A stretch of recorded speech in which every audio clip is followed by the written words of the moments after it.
I stood there, frozen in disbelief, as my husband's text lit up my screen. "I won't be coming home tonight." 12 years of marriage unraveled in a single sentence. But what shocked me wasn't his affair. It was what came after. Alone in the house we built together, I found comfort in the last person I ever expected, my stepson. And the way he looked at me changed everything. I always thought our family was different, stronger, more connected. David and I met in college, and our love story felt like one of those sweeping romances you only read about in books. He was everything: ambitious, charming, and utterly devoted. Or so I thought. 12 years together, and we'd built what seemed like a perfect life. A beautiful home, a close-knit family, and countless memories that felt unshakable. But life has a cruel way of revealing the cracks you refuse to see. 3 months ago, David left without warning, his cold words echoing in my mind. "I need a change. This isn't working." It wasn't just the end of our marriage, it was the betrayal that came with it. He was leaving for someone else, someone younger, someone he claimed understood him better. Suddenly, I was alone in the house we shared, haunted by the laughter that used to fill it. My stepson, Jake, became my only constant. At 22, he was mature beyond his years, a young man who carried the weight of our shattered family on his broad shoulders. He'd lost his mother at a young age, and I'd tried to fill that void for him over the years. But now, with David gone, Jake wasn't just stepping up as a supportive son. He was becoming my anchor. Late-night talks in the kitchen turned into mornings where he'd brew my coffee just the way I liked it, his quiet strength a balm for my pain. Sometimes I'd catch him watching me with those dark, thoughtful eyes, so like his father's, yet different in a way I couldn't describe. Where David's gaze once felt dismissive, Jake's felt piercing, like he saw the parts of me I tried to hide. At first, I dismissed it as loneliness, a grieving widow clutching at the only piece of stability left in her life. But the way his hand lingered on mine when he passed me the sugar, or the way he smiled when he made me laugh, made my chest ache in ways it shouldn't. I told myself it was nothing, but deep down I knew. Something was shifting, and it scared me more than David's betrayal ever could. It started subtly, small moments that felt innocent until they weren't. Jake's presence became the only thing that made the house feel less empty. He was always there, always thoughtful, always watching. At first, I chalked it up to concern. After all, he'd seen me at my worst. Makeup streaked with tears, staring blankly into space, unable to summon the strength to leave the couch. But then little things began to stand out. Jake wasn't just helping me through my grief. He was attentive in ways I hadn't expected. He remembered things David had always overlooked, like how I preferred chamomile tea at night, or how I couldn't sleep without the sound of rain. He'd leave notes on the fridge reminding me to eat, or sneak chocolates onto my desk after long days at work. His care felt overwhelming yet comforting, filling a void I hadn't realized was so deep. And yet, there were moments that felt different. Moments that made my breath catch. Like the time he came home from the gym, sweat glistening on his skin, his t-shirt clinging to his chest. He caught me looking and smiled, a smile that was warm but held something unspoken. I brushed it off, embarrassed by the flush rising to my cheeks. Then there were the nights. I'd often find myself awake in the silence, the weight of loneliness pressing against my chest. Sometimes I'd hear Jake in the kitchen and I'd go down, telling myself it was for a glass of water. We'd sit at the table, talking about everything and nothing. His laughter filled the room in a way David's never had, and his eyes, God, his eyes, seemed to see right through me. But there were cracks forming in my rationalizations. I started to notice how his hand lingered a second too long when he passed me something, or how his compliments about my cooking or my art felt layered with something deeper. One night, as I walked past his room, I saw his door slightly ajar. He was sitting on his bed, writing in a journal, the light casting soft shadows over his face. He looked up, and for a moment our eyes locked. There was something there, something I couldn't name but couldn't ignore. I told myself it was just my imagination, that the grief was making me see things that weren't there. But the boundaries between us were shifting, blurring in ways I hadn't expected. When he hugged me goodnight, I found myself holding on a little too long. When he brushed past me in the hallway, my skin prickled with awareness. It wasn't just me, though. There were moments when Jake's guard seemed to drop, and I saw flashes of something I didn't want to admit. The way his gaze lingered on me when he thought I wasn't looking, or the way his voice softened when he said my name. It was subtle, almost imperceptible, but it was there. I started avoiding certain situations, like sitting too close on the couch during movie nights or letting him cook dinner shirtless, as he often did after a workout. But no matter how much distance I tried to create, the tension followed us, heavy and unspoken, filling every shared glance and every accidental touch. The worst part was the way it made me feel alive, seen, desired. Things I hadn't felt in years, not even with David. It terrified me because it was wrong, because I knew better, because I was supposed to be the adult, the parent. But every time Jake smiled at me, every time he reached out to comfort me, I felt the walls I'd built around myself start to crumble. I told myself it was just a phase, a product of grief and loneliness. But deep down I knew better. Something was happening between us, and pretending otherwise wouldn't stop it. The question was, what would I do when the line we were walking inevitably disappeared? The turning point came on an ordinary Tuesday night. Jake had made dinner as he often did, and we sat across from each other at the small dining table. The air between us was thick with an unspoken tension I couldn't escape. He asked about my day, genuinely interested, his dark eyes watching me as if I were the most fascinating thing in the world. I tried to focus on the food, but every word, every glance, felt like it carried a weight far greater than it should. After dinner, as I washed the dishes, Jake came up behind me to dry them, a routine we'd fallen into since David left. But tonight his proximity felt different. His arm brushed mine as he reached for a plate, sending a jolt through my body. I froze for a moment, gripping the edge of the sink as I tried to steady my breath. "Are you okay?" His voice was soft, full of concern. When I turned to answer, I realized how close he was. Too close. His gaze searched mine, and for a moment the world seemed to tilt. The words I wanted to say dissolved in my throat, replaced by a silence that spoke volumes. "I'm fine," I finally managed, stepping back, needing space to think, to breathe. But the way he looked at me, like I was the only person who mattered, made it impossible to ignore the truth. I wasn't fine. I hadn't been fine for a long time. Later that night, I found myself standing outside his door again. I told myself I was checking in, making sure he was okay, but the truth was harder to admit. When I finally worked up the courage to knock, the door opened before I could. Jake stood there, his expression a mix of surprise and something I couldn't name. "Couldn't sleep?" he asked, stepping aside to let me in. His room was warm and dimly lit, a stark contrast to the storm raging in my mind. I nodded, avoiding his gaze as I sat on the edge of his bed. We talked about everything and nothing, like we always did, but there was a tension beneath our words, an unspoken awareness neither of us could ignore. When he reached out to tuck a strand of hair behind my ear, his fingers lingered against my cheek. My heart raced as I leaned into his touch, craving the warmth and comfort he offered. "Emma," he whispered, his voice hesitant, unsure. Hearing my name on his lips like that, not Mom, not Stepmom, just Emma, made something inside me shatter. I knew I should stop this, walk away, but I couldn't. The loneliness, the ache, the longing, they all blurred together, drowning out the voice of reason. Before I realized what I was doing, I reached for his hand, intertwining my fingers with his. The silence stretched between us, heavy with everything we weren't saying. When his other hand cupped my cheek, I closed my eyes, leaning into the warmth, the comfort, the connection I'd been starved of for so long.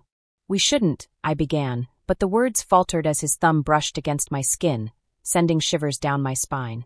"Tell me to stop," he said, his voice low and steady. "And I will." But I didn't. I couldn't. Instead, I opened my eyes, meeting his gaze. There was no judgment there, only understanding, only want. The air between us seemed to crackle, charged with something that had been building for weeks, months. And then, without thinking, without hesitating, I closed the distance between us.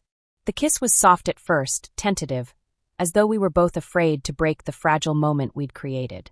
But then his arms wrapped around me, pulling me closer, and everything else fell away. The guilt, the fear, the doubts, they disappeared in the heat of his touch, replaced by a need I couldn't deny. When we finally pulled apart, breathless and trembling, the reality of what we'd done crashed over me like a wave. I couldn't bring myself to meet his gaze, afraid of what I'd see there, regret, shame, or worse. But when he tilted my chin up, forcing me to look at him, all I saw was the same longing, the same ache that I felt. "We can't," I whispered, though the words felt hollow even as I said them. "I know," he replied, his voice barely audible. But the way his thumb brushed against my lips, the way his eyes lingered on mine, told me he didn't want to stop any more than I did. As I left his room that night, my heart felt like it was being torn in two. I knew we were crossing a line that couldn't be uncrossed, that the path we were walking would only lead to heartbreak and ruin. But as I lay awake in bed, replaying the moment over and over in my mind. I couldn't bring myself to regret it. Because for the first time in months, I felt alive. It happened on a night like any other, or so I thought. The rain lashed against the windows, casting shadows that danced across the walls of our living room. Jake and I had settled into our usual routine. He was sprawled out on the couch, flipping through a textbook, while I sat at the dining table, sketching aimlessly. The silence between us was comfortable, yet charged, as it had been for weeks. Every glance, every accidental touch, felt like an unspoken conversation we were too afraid to have. I tried to focus on my sketch, a study in contrast and light, but my thoughts kept drifting back to that night in his room. The feel of his lips, the warmth of his touch, it all haunted me, refusing to let me go. I hadn't been able to look at him the same way since, and I knew he felt it too. The tension between us was a storm waiting to break. And then it did. "Emma," he said softly, his voice cutting through the hum of the rain. I looked up to find him watching me, his eyes dark and unreadable. "We need to talk." My heart leapt into my throat. I set my pencil down, forcing myself to meet his gaze. "About what?" "About us." The words hung in the air, heavy and inevitable. He stood, crossing the room in a few strides until he was standing before me. "I can't keep pretending nothing's happening. Not when it's all I think about." "Jake," I began, but he cut me off, kneeling beside my chair so we were eye level. "I know this is complicated. I know it's not supposed to happen. But it has. And I need to know, am I crazy or do you feel it too?" His words broke something inside me. I wanted to deny it, to tell him he was imagining things, but the truth was written all over my face. I couldn't hide it anymore. "I feel it," I whispered, the confession like a weight lifting off my chest and crushing me all at once. His hand found mine, his touch sending sparks through my skin. "Then why are we fighting it?" "Because it's wrong," I said, though the words felt hollow. "Because it could ruin everything." Before he could respond, the sound of a car pulling into the driveway shattered the moment. My stomach dropped as headlights swept across the windows, illuminating the room like a spotlight on our guilt. We froze, our eyes locked, as the sound of a car door slamming echoed through the night. "Who could that be?" Jake whispered, standing abruptly. "I don't know," I said, my voice trembling. Panic surged through me as I stood, my mind racing. What if it was David? What if he'd come back to claim what he'd left behind? Or worse, what if someone else had seen something they shouldn't? The doorbell rang, loud and jarring, cutting through the rain like a knife. Jake looked at me, his expression a mix of concern and resolve. "Stay here," he said, moving toward the door. I watched as he opened it, revealing a figure I hadn't expected to see. Rachel, my oldest friend and confidant, stood on the porch, drenched and shivering, her eyes wide with worry. "Rachel," I said, stepping forward, my heart pounding. "What are you doing here?" She stepped inside without waiting for an invitation, shaking the rain from her coat. "I needed to talk to you," she said, her voice firm. Her eyes darted between Jake and me, and I saw the flicker of realization cross her face. "And I think I just got my answer." "What are you talking about?" I asked, my voice weak. Her gaze pinned me in place, sharp and unrelenting. "Emma, what are you doing? What are you thinking?" I felt the blood drain from my face. "It's not what you think." "Don't lie to me," she snapped, cutting me off. "I can see it, Emma. The way you look at him, the way he looks at you. God, how did I not notice it before?" Jake stepped forward, his expression hard. "Rachel, I don't think this is any of your business." She turned on him, her eyes blazing. "It is my business when my best friend is about to throw her life away. Do you have any idea what people would say if they found out? What this could do to her career? Her reputation?" "Stop," I said, my voice breaking. "Just stop." Rachel turned back to me, her expression softening, though her eyes remained filled with concern. "Emma, please. Tell me you haven't crossed that line. Tell me there's still time to fix this." I couldn't speak. The silence that followed was deafening, and in that moment Rachel knew. Her shoulders sagged, and she let out a shaky breath. "Oh, Emma." Jake moved to stand beside me, his presence steady and unwavering. "I love her," he said, his voice strong and clear. "And she loves me. This isn't some mistake or a phase. It's real." Rachel shook her head, her eyes filling with tears. "That doesn't make it right," she said softly. "You're both adults, yes, but you can't ignore the consequences. This could destroy you." "I know," I said, my voice barely a whisper. "But I don't know how to stop." Rachel looked at me for a long moment, her expression a mix of heartbreak and resignation. "You have to," she said finally.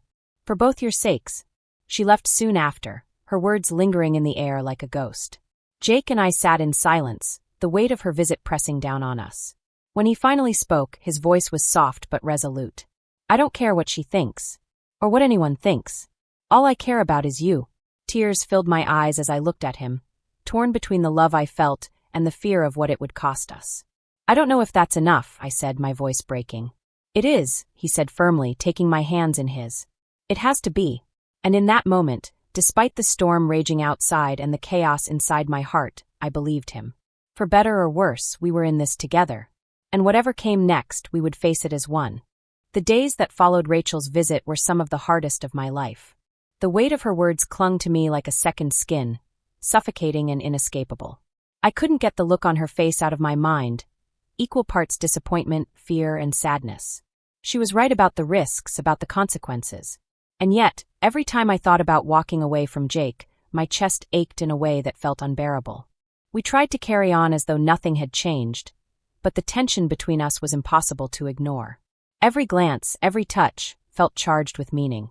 The stolen moments of intimacy we'd shared became a secret that both bound us together and threatened to tear us apart.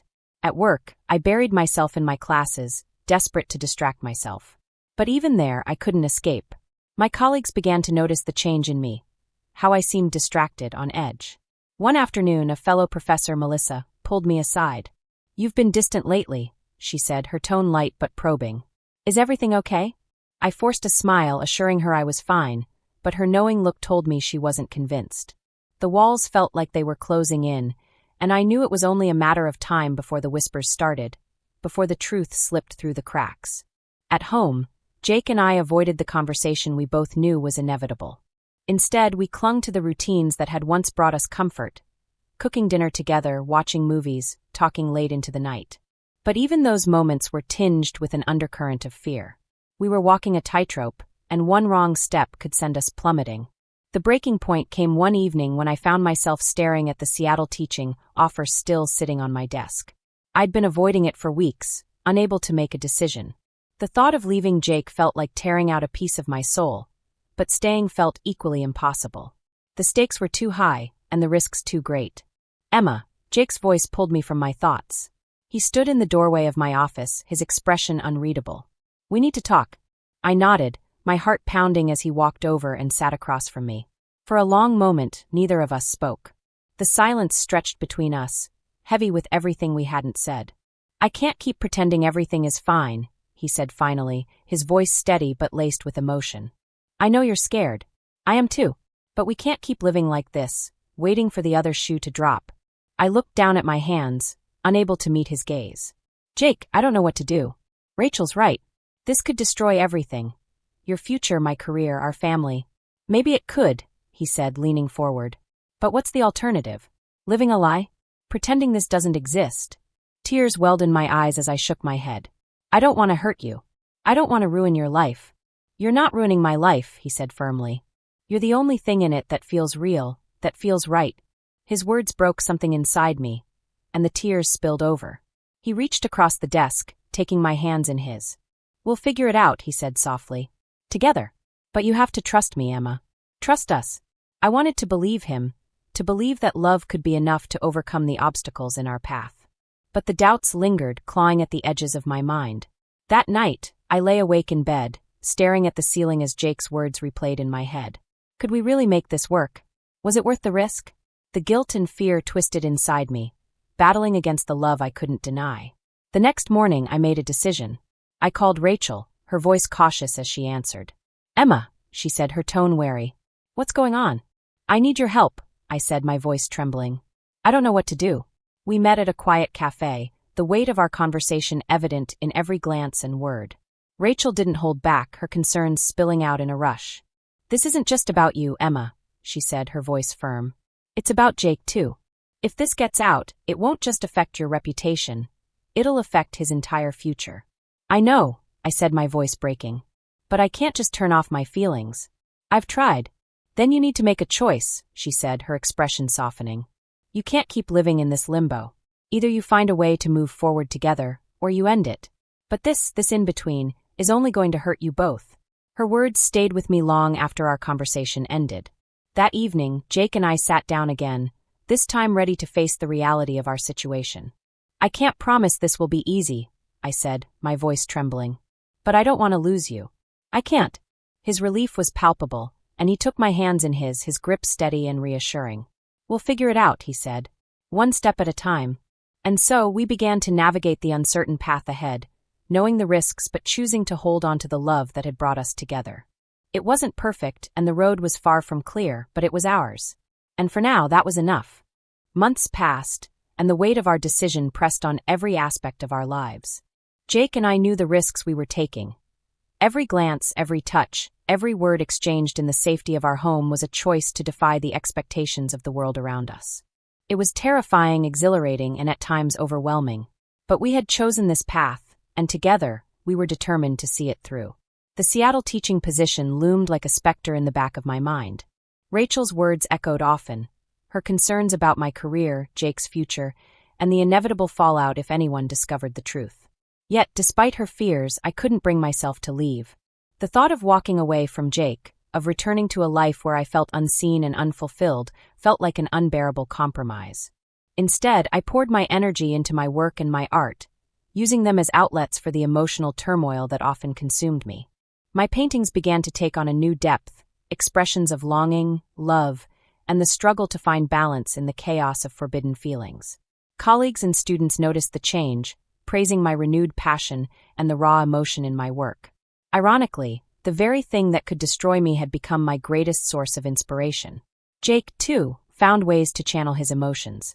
He threw himself into his graduate studies, excelling in his program and earning opportunities that should have taken years to achieve. He was a constant source of support, grounding me when doubts threatened to pull me under. Despite the secrecy and the strain, his presence remained a light in the darkness. Still, there were moments when the burden of our relationship felt like too much to bear. Family gatherings became a tightrope act, every interaction scrutinized, every word chosen carefully. The fear of being discovered was ever present, a shadow that followed us everywhere. One night, as we sat together in the quiet of my studio, Jake spoke the words that had been lingering between us for weeks. "I don't want to hide forever," he said, his voice steady but laced with vulnerability. "I know we have to be careful, but I also want us to have a life. One where we're not constantly looking over our shoulders." His words struck a chord deep within me. I had spent so much of my life living for others, first for David, then for my students, even for Rachel. But with Jake, I had learned to live for myself. He had shown me a kind of love I never thought I deserved, one that saw me, wholly and completely, and cherished every broken, messy part. "I want that too," I said softly, reaching for his hand. "But it's going to take time." "We have time," he replied, his grip on my hand firm. "As long as we're together, we can face anything." Over the months that followed, we began to carve out a new normal. We made plans to move to a new city, far from the prying eyes and judgments of those who might not understand. Jake's career in environmental science offered him opportunities nearly anywhere, and I received an offer from a private college on the other side of the country. It wasn't an easy decision, but it felt like the fresh start we needed.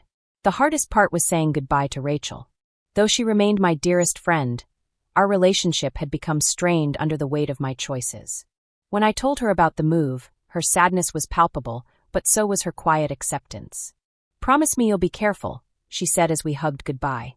"And remember, I'll always be here if you need me." "I know," I whispered, tears streaming down my face. "Thank you for everything." As Jake and I drove away from the city we had called home for so long, I felt a mixture of fear and hope. The road ahead was uncertain, but it was ours. And for the first time in a long time, I felt free. If you were in her position, would you follow your heart or walk away from everything you've built? Let me know your thoughts in the comments below. I'm curious to hear what you'd do. And don't forget to like and subscribe for more stories that challenge the limits of love and the choices we make. Next week's story? You won't believe what happens when a secret affair is exposed at a family reunion.